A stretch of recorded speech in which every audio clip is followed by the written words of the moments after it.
ఈ పేరేంటంటే Chinese bamboo. ఇది ఎంత ఎత్తు పెరుగుతుందంటే 85 అడుగులు పెరుగుతుంది. కానీ మొదటి 5 సంవత్సరాల్లో ఇలాగే ఉంటుంది. కానీ నెక్స్ట్ 3-4 నెలల్లో బ్రహ్మాండంగా అది పెరిగిపోతుంది అనమాట. కాబట్టి మీరు దీని నుంచి చైనీస్ బాంబు అంటారు. First 5 years you see nothing, ఏమీ కనిపించదు.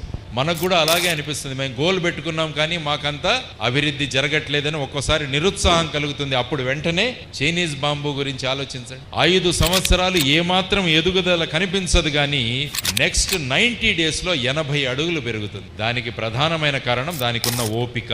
5 సంవత్సరాలు ఓపిక పట్టిన తర్వాత మిగిలిన 90 రోజుల్లో అది 80 అడుగులు బ్రహ్మాండంగా పెరిగిపోతుంది అనమాట. అందువల్ల 5 సంవత్సరాల 3 నెలల్లో అది 80 అడుగులు పెరుగుతుంది, కానీ 5 సంవత్సరాలు పెరుగుతుంది. కాబట్టి మీరు నేర్చుకోవాల్సింది ఏంటంటే, ఏదైనా మేజర్ అచీవ్మెంట్ చేయాలంటే దానికి హార్డ్ వర్క్ కావాలి. ఫెయిల్యూర్స్ వస్తాయి, మీ మీద చాలా స్ట్రెస్ కూడా వస్తుంది. వాటన్నిటినీ కూడా తట్టుకొని మీరు ఉండగలిగితే 5 సంవత్సరాలు ఈ విధంగా మిగిలిన 90 రోజుల్లో మీరు 80 అడుగులు మీరు పెరగగలరు. కాబట్టి కావాల్సింది మీకు ఓపిక. ఇది కూడా నేర్చుకోండి. Never give up, never give up. అది నేర్చుకోవాల్సిన నెక్స్ట్ అంశం. Never give up, never give up. ఇది చాలా ప్రధానం. కాబట్టి దీన్ని క్వాలిటీని ఏమంటారంటే పేషెన్స్, పర్సివరెన్స్, ఓపిక.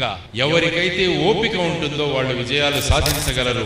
ఓపిక లేని వాళ్ళు విజయాలు సాధించలేరు. కాబట్టి ఏం నేర్చుకోవాలి మనం? What you require? పర్సివరెన్స్, ఓపిక అన్నది మీరు